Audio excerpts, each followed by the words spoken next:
Hello and welcome to New York Talk, the Scouting Report. For those of you who are expecting Matt and a bit of professionalism, I'm very sorry. He's on holiday, so he's given me the job of doing this. So you get what you get, I'm afraid. I'm joined by Tom from Cardiff fan. Hi, Tom. How are you? I'm very good, thanks. How are you? I'm not too bad. Not too bad at all, thank you. Like I said, be prepared for this not to be particularly professional. So, Cardiff City, how are you finding League One? Welcome back. Yeah, cheers. It's been a while. Off the first two games, not too bad.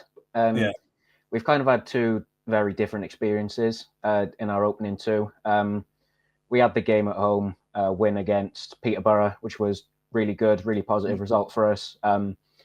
Kind of just to be able to win again is just such an underrated feeling. You kind of forget how nice it is to actually win a damn game, especially back end of last year. We kind of forgot how it felt a lot of the time.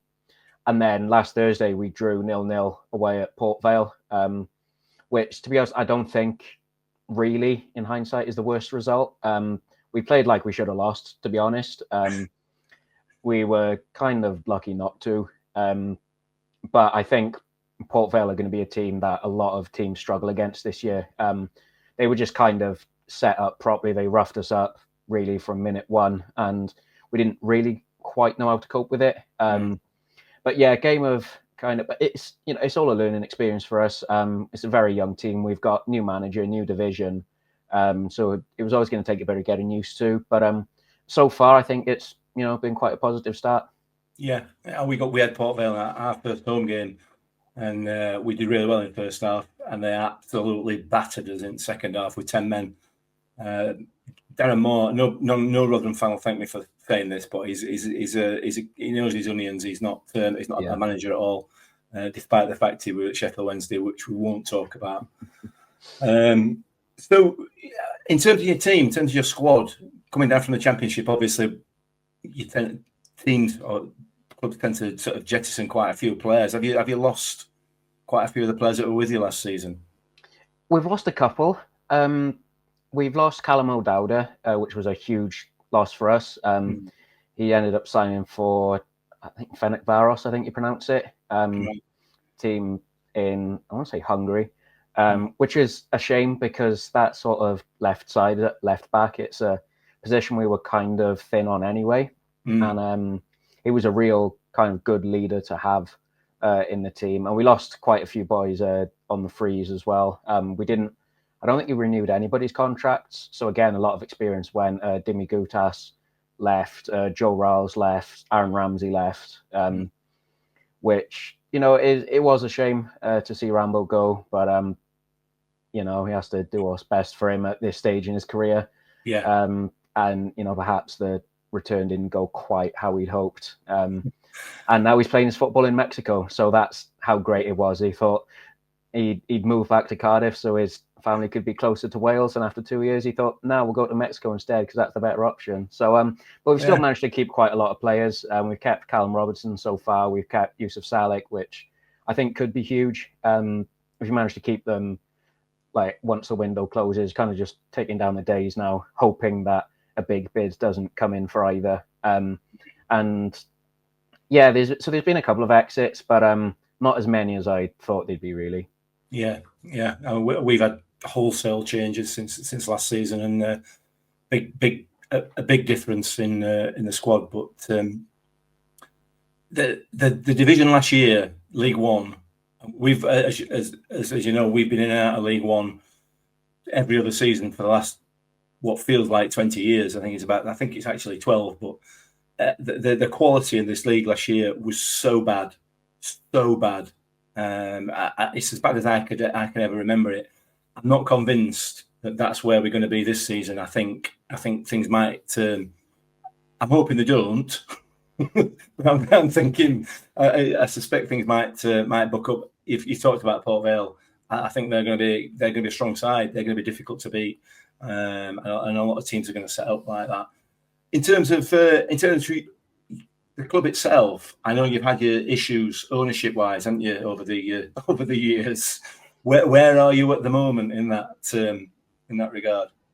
So Vincent Tan's still there. Right. I think a lot of us, well, I think you'd be hard pressed to find a Cardiff fan who would say that they're absolutely overjoyed about that. Yeah. The general consensus is we want him gone. Will that come with relegation? Probably not, because he's just going to make a loss. He's made a loss on his investment anyway, but it will make even more so. There were rumours over the summer about potential buyers and people who could be interested. There were a couple of consortiums. One led by, there was a rumour about a Gareth Bale led one, and there was one about a South African millionaire as well, who had big backers apparently from China and some other places as well.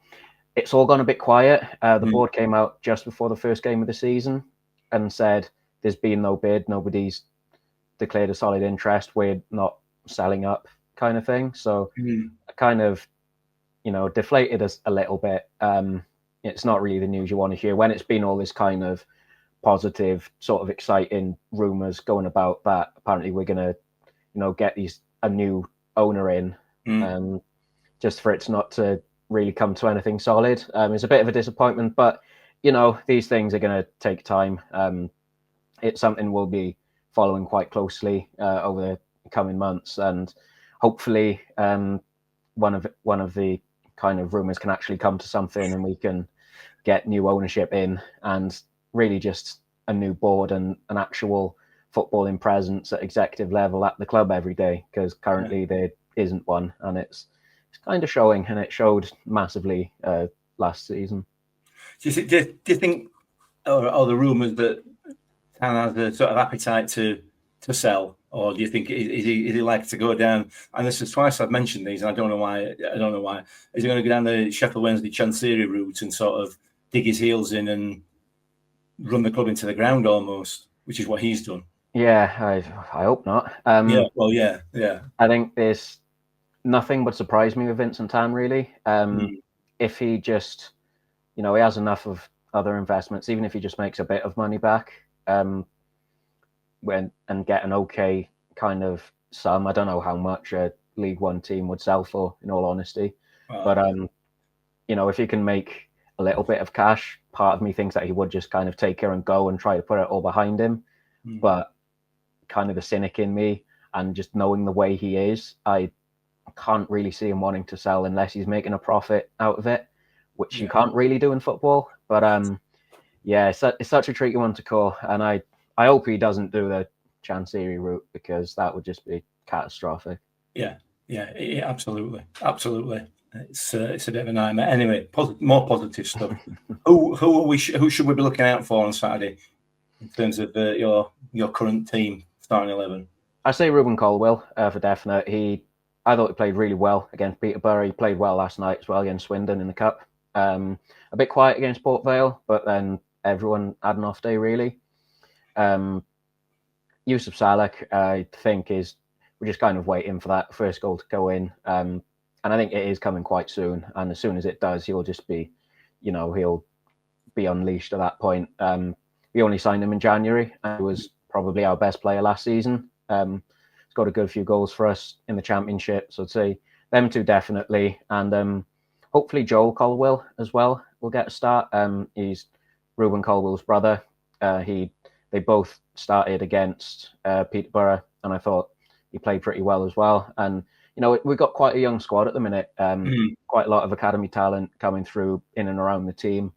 It was quite a young squad against Peterborough. He was a pretty young squad again last Thursday. And it's quite nice to see that sort of youth making the step up and actually getting in, because at Cardiff for years we've said about how XYZ player looks promising from the academy, and it's maybe not really translated into the first team, but it looks like now that there's that step up is happening, which is exciting, and probably what we need in League One, just have that little bit of an image change from last year. Yeah, absolutely. I mean, we've gone down through. Obviously, we changed managers, thankfully, last season. We got rid of Evans, and the average age of the squad has come down from about 64 down to, I don't know, maybe around about 23, 24 now. We've got some really young lads some really, really good prospects. However, that's what they are. Yeah. Very, very inexperienced, very young. I don't think you're gonna have too many problems on Saturday, quite frankly. I think you should be all right. You should be all right. In terms of Cardiff supporters, the sort of the more level-headed ones, because I know that we've all got our our supporters who are not level-headed. Let's keep it at that. An instant return to the Championship, is that sort of? I know that's obviously hoped for. Obviously, we all hope for that. But do you think that's a realistic expectation this season, or are you looking at a sort of a rebuild kind of situation? It's quite a tough one. I really don't know. I think based off what we've seen so far and the style of play that Brian Barry Murphy is trying to adopt, I don't think we'll go up top two, but I'm confident we could probably finish in and around the playoffs, like towards the lower end of them. Maybe a 6th or a 5th place finish, I don't think is completely off the cards. But we could easily end up being like 10th or something. It's quite hard to kind of see. Like the optimist in me is saying like we have got a squad good enough to kind of be competing up there. Maybe a couple more signings. Defense is looking a little bit shaky the first couple of games. So if we could get a couple more bodies in the defense, maybe just one more left back, someone who's just a little bit more experienced, that would really help us in the long run. But I think man for man, we were a dreadful Championship team last year, but I don't see why we couldn't be kind of in that conversation around a playoff finish. Yeah, I mean, you would hope so. A club of Cardiff size, you would hope that you were going to be at least pushing for those sorts of positions. But again, like I said earlier on, I guess it depends on where the squad rebuild is, if you like. And this is a horrible league to get out of. Yeah, it's a horrible league. So, score prediction. What do you think? What are you going for on Saturday then?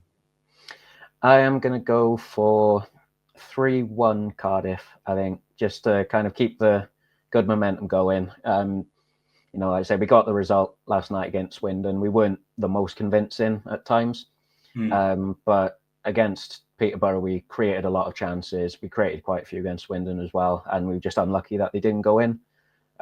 So I think if we're a little more clinical against what would be a better Rotherham team than Peterborough, because they were absolutely dreadful. I don't think a score like 3-1's off the cards really. So yeah, I'm going to go 3-1 Cardiff. I think that's fair, to be honest. I think that's fair. It depends which team you get from that turns up from Rotherham on Saturday. If it's the first half team against Port Vale, you'll probably be in a game. If it's a second half team, 3-1 I think is possibly arguably a bit low. Anyway, we'll see. Let's see. Listen, Tom, I really appreciate you doing this for us. Thanks very much, and good luck for the rest of the season. I hope you fall on Saturday. Sorry, but for the rest of the season, good luck. Thank you. You too. Cheers.